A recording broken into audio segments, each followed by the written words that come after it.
Busy morning. What is up?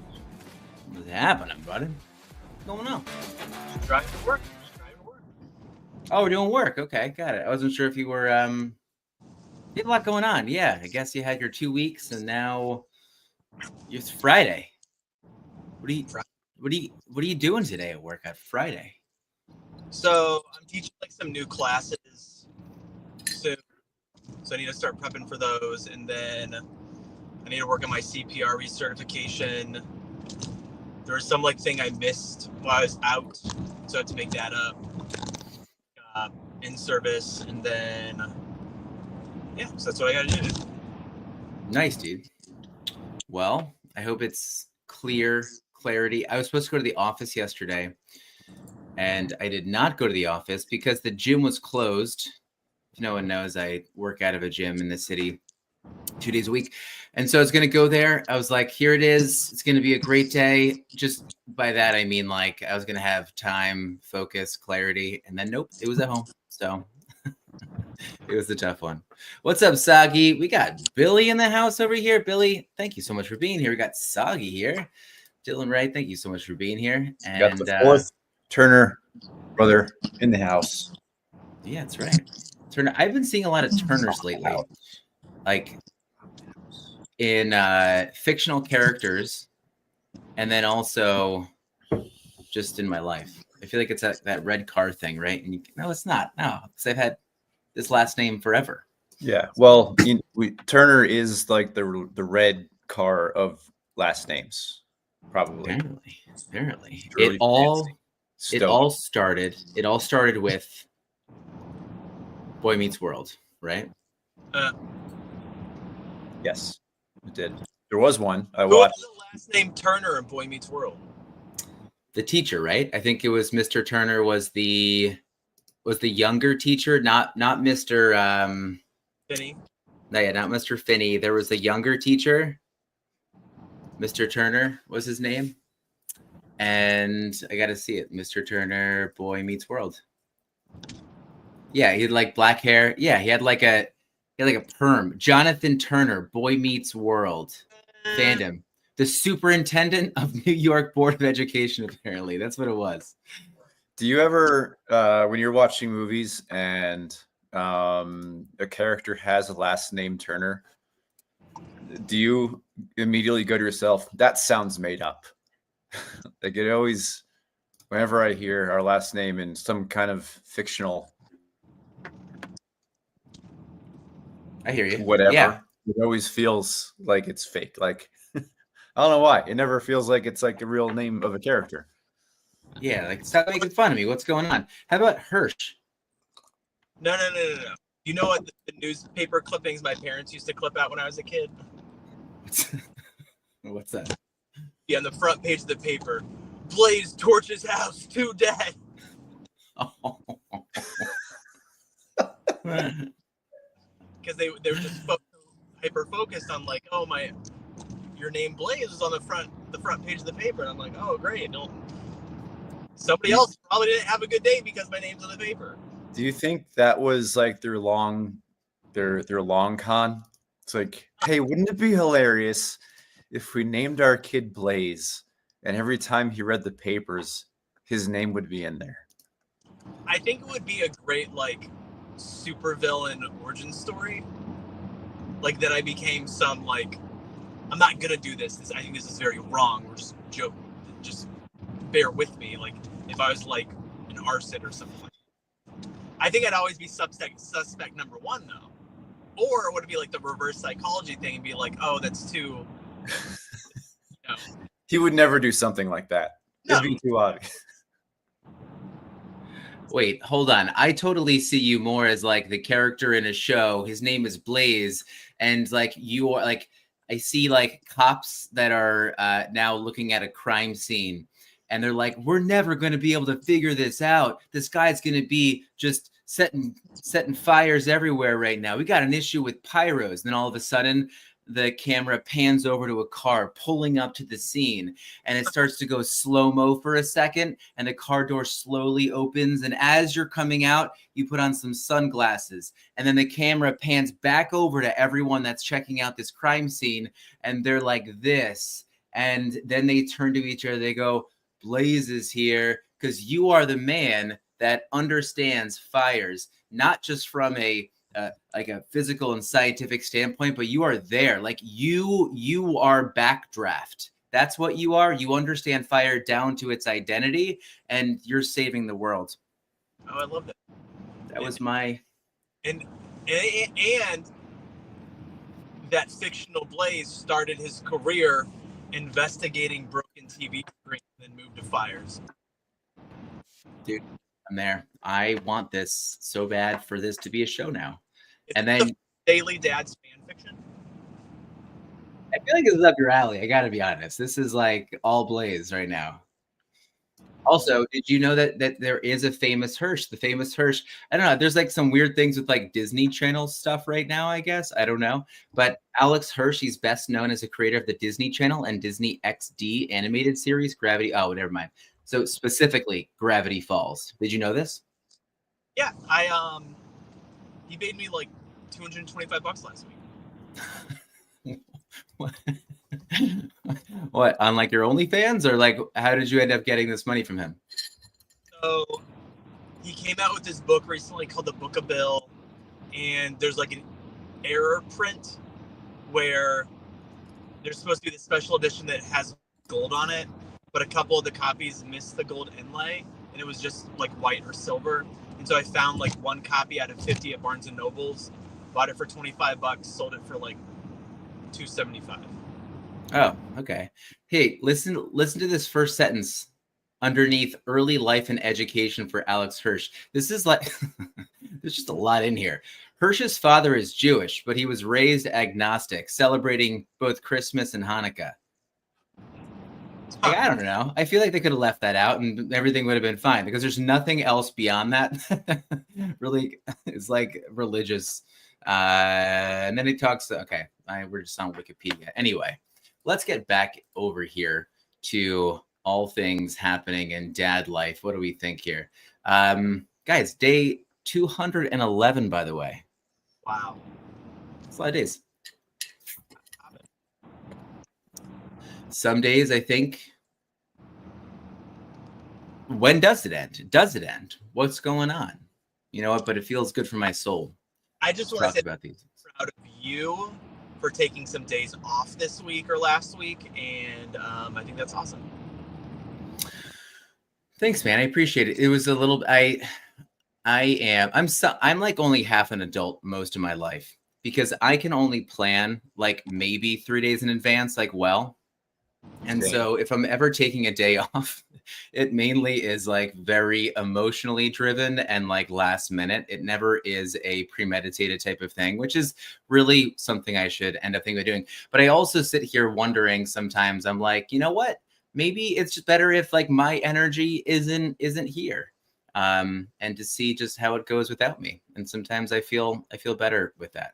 So I have had days that go, days that I've days that I've taken off and then they end up going south. Those are not good feeling days. I'm assuming you may have had one or two of those.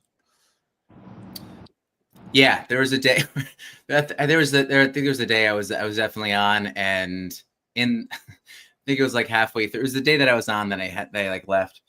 There's just so much going on in the house. And I knew like in the middle of the conversation, I was like, I shouldn't be here right now.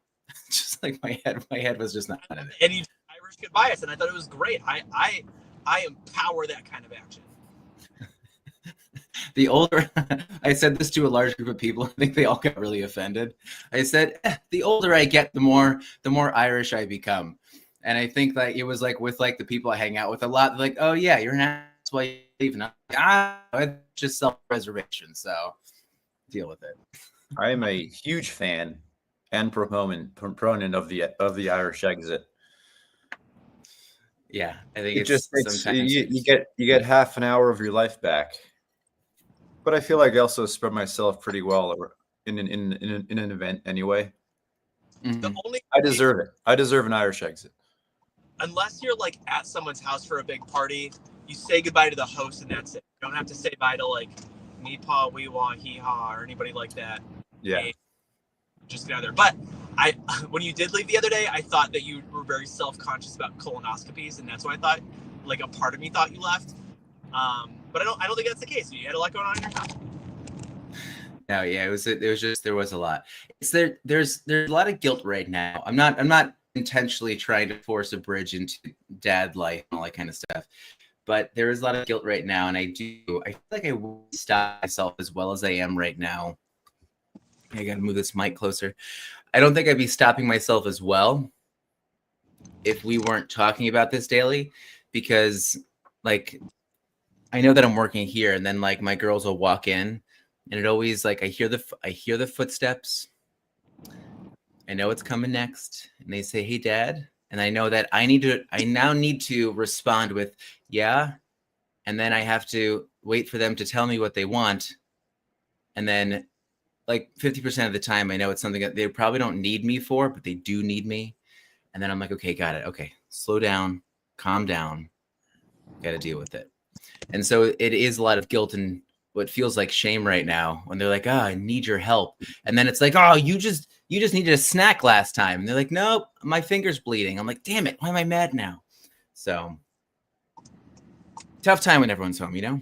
Man, I went to yoga last night, and I went to yoga this morning, but when I went last night, like I'm all zenned out. And then as I'm like driving home, my 8-year-old texts me from her Gizmo watch and says, Bryson hit Brody in the face. And just immediately shattered all my zen. And I'm like, oh, well. I'm working really hard at yelling. The only time I've been yelling recently is that the 3-year-old Brody just will not leave the bigger kids alone. And like, I don't know what else to do because like they get frustrated and then he gets hit. They're not like clocking him in the face or just like smacking him or pushing him. Like, and again, I have to tell them, listen, like you, for no reason ever can you put your hands on someone. But then I also have to bend it to Brody and be like, Brody, if someone says leave you alone, leave them alone. Like you're instigating this like violence on yourself. So then everyone gets a timeout, and then I go through this thing of like, should I be punishing him? Like he got hit, but it's also his own fault. I don't know. But at the end of the day, my kids are watching this. Stop fighting. Just leave each other alone. Worry about yourself. That's you. Worry about Brody. Worry about Bryson. Worry about DeMille. Thank you. Sometimes I think of the second guessing yourself that's healthy, but you don't show that. You own what you did and you punish those kids, and you stick with it. Stick with your guns. And then after all that happened, I walk in the door and Bryson goes, "Can I have an ice cream sandwich?" I'm like, "No, but you can go to your room. I'm out. Thank you." If Scuba C was here, he'd say timeouts are worthless. And I'm like, he just goes there for a minute, reflect on what you did. If you don't agree with timeouts, I'd love to hear about it. I need a timeout sometimes. Heather will say, you need to walk away. And I'm like, you're right. I do need to walk away. See you later. Sometimes the best thing is just not to be there. Yeah. I have one daughter, my youngest daughter. She's almost 4. Well, 4 in March. And she knows herself so well. When she's really angry and she gets angry, she'll walk herself into her room and like she like cools off. I'm so impressed with it. I'm like, my gosh, you're more of an adult than I am. And then my oldest one, I don't know I think that she needs to be with people in those kind of moments. And so when I think about timeouts, I'm like, I have one kid that gives herself a timeout basically, and another one that probably would like make their mind implode. So I don't know how I feel about timeouts. I'm jealous because I know when my 3-year-old walks into a room where I think he's going to chill out, he does something that I'm not a huge fan of. We're trying to potty train, and I know he's going for a number 2. He's either really being really annoying or hiding in the corner somewhere squatting. And we do not do timeouts. We don't do timeouts in the bedroom unless it's like they obviously need time. And part of that is we don't want the bedroom to be a place of, we want them to want to be in their bedroom, not view it as a place where they go when they're in trouble. That's part of it. But yeah, Billy. It's more like, I guess we try to confront the problem right then and there, and then move on as best as we can. Unless they're being a jerk, then they can go right to their room. Huh. Yeah, I feel like we chalk it out more often than not. But sometimes we just need that space. Just get away from each other. So, round robin, 15 seconds or less. Gratitude. I'll start. I am thankful. I've been really getting back into my workout routine. So 2 days of Orange Theory a week, 3 days of yoga, and I might try to up it to 6 or 7 days a week next year, but we're looking good. Nice. I'm thankful for the sick time of the family where I get to spend some decent time with my 2 younger daughters. I cross-stitched with my 5-year-old, and I successfully taught her how to do that. And then I cross-stitched for 4 hours last night. I am in my peak grandmother mode. That's awesome. My grandmother taught me how to, well, you're not a grandma, but she taught me how to cross-stitch. What did you cross-stitch? Excite Bike. Oh, nice. I'm doing a bunch of like 8-bit characters. I taught my students how to do it, and now I'm obsessed with it. So didn't you just do another one? Didn't you just do like a Mario or something? Yeah, it's really relaxing. It's like the best form of meditation. I have a ton of students that'll knit in class. I know a lot of knitters. People that. Oh wait, hold on, Blaze. Question: do you think they're concentrating better on you as they do that? So it's a good question. Like, because I have a follow up on that. When you have your answer, I think some teachers don't like it, but I'm like, you know what? For me personally, I always have to be like engaging in something else and listening. Sit there and stare at somebody talking.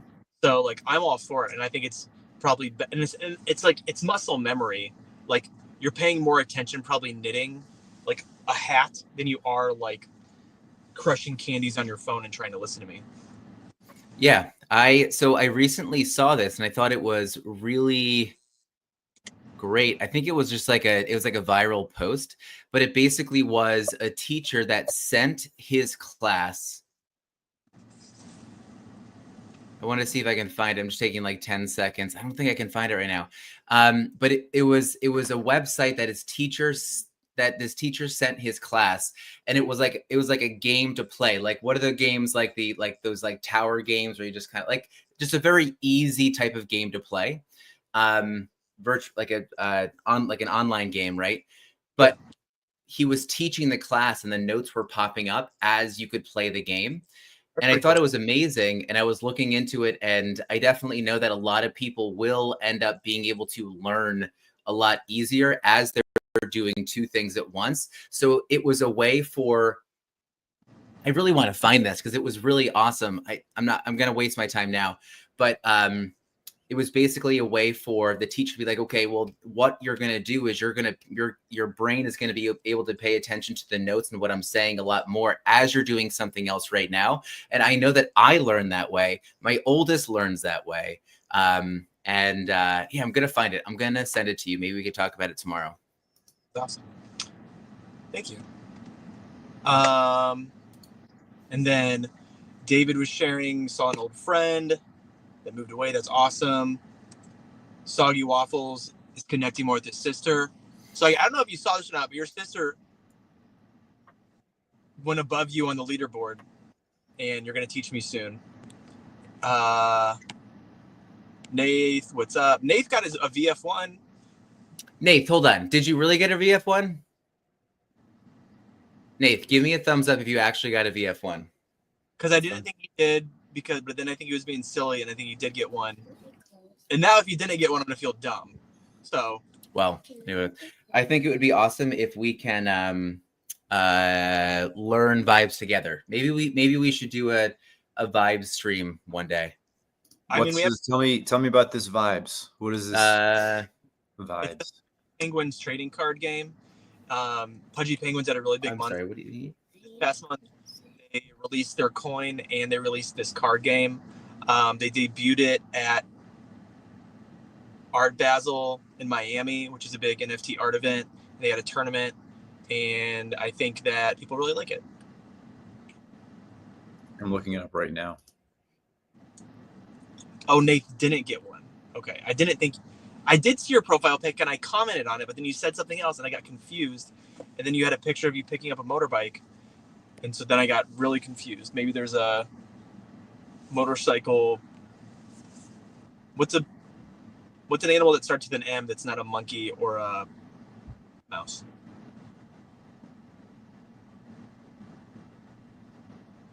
Anybody? Mastodon. Oh, a motorcycle mastodon. No, I don't know. Maybe there's one of those. But anyways, great gratitudes. And what I did want to say was, what a great reading today. Because if you guys don't know, this video of me and Gary, and I quit my leadership job that I've been building up to for a long time, kind of. I took a different job, but I'm just so much more present with my kids. My salary's been cut in half. But Heather's salary went up, which is nice because I'm helping her out. And I get to see my kids more, even though they want to fight all the time and they leave Legos everywhere. And I was cleaning for the cleaning lady today because I was so embarrassed that all the stuff was everywhere. But that's okay. I love them, and I honestly hope sometimes that they think I'm so sick of seeing my dad all the time, because I think when they're older, they're going to be like, man, my dad loved me. He was there all the time. Wait, I'd rather not think that. There is no way ever. If I were to meet your older kids and they were questioning if their dad loved them, yeah, I would sit them down and I'd be like, we're gonna watch every episode of the Daily Dads, and you're gonna have to understand what your dad went through. You're gonna feel it through the screen, kids. That's a lot of streaming. You're a lot. I was someone insulted me on X yesterday because I posted my picture of my certificate for stand-up comedy, and he said I wasn't funny. I responded, well, your face is funny. And then he was like, he told me I was a nobody, and when I die he wants to tell everyone that I'm a nobody. And I don't even know where I'm going with this, but what I'm trying to say is, and then I took it back and I was like, hey man, I think you're somebody, I'm somebody, blah, blah, blah, blah. But I don't even know what the connection I'm trying to make is. But what I do want to say is, yeah, go back to episode 221. It was December 28th, 2024. Try and tell us that your dad doesn't love you. I do kind of think about if and when at some point in the future, when our kids are internet savvy, they start doing deep dives, kind of like how I used to do Google searches for family history way back in the day. It's like, oh yeah, well, just my dad was on Twitter for a while talking about me and my daughters. That's a nice thought. You guys want to know something crazy that I'm now related to? Yeah. If you guys ever want to do a search for it, I am related to the Bats, and by that what I mean is, I'm here in New York. I'm in Brooklyn. My wife is from Staten Island, And in Staten Island, there's a lot of mobsters, gangsters.